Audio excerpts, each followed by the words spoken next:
We're out in a corn-on-corn field that we did a ripper study last fall.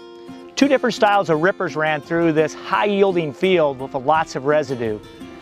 They were Case 875 rippers, and over here we have, on a 24-inch shank spacing, the OEM wing point. And you can see where the shank ran here and here. But in between there's a lot of solid soil. And yet in June here, this soil has not loosened up. It's extremely hard. And we can argue and debate about what happens over winter, but at the end of the day, the plant always wins, and the roots tell the story.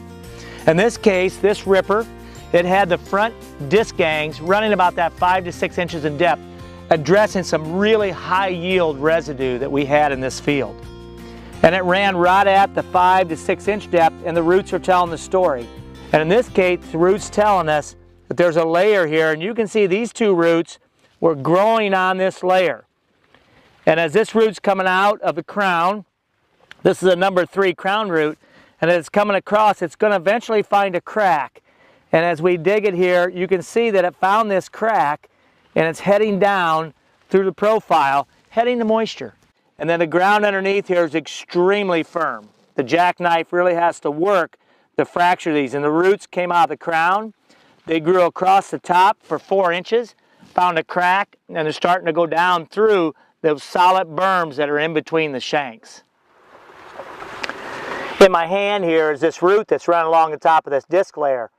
And you can see here on the tip of him, and you can see how swollen it is, he's under a lot of pressure trying to get through that hard berm where the ripper point didn't fracture.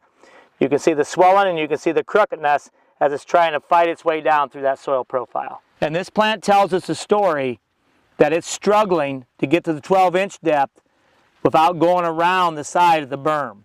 And the berms you can pick up are extremely solid. This soil does not have the density that we're going to look at over on the right-hand side of the pit, where an 875 with a 360 bullet ran, where it fractured the whole soil profile from the top to the bottom.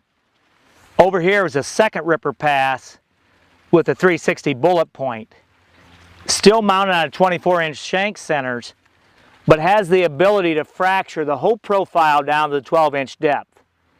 And you can quickly pick that up in two ways.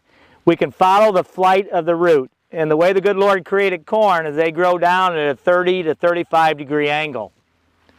And you can see here there was no obstruction. This soil density was the same, and that root just grew down, and you can see it on all these roots here just growing down through this profile. No longer is there a berm that they had to stop, turn, and flatten out and grow around.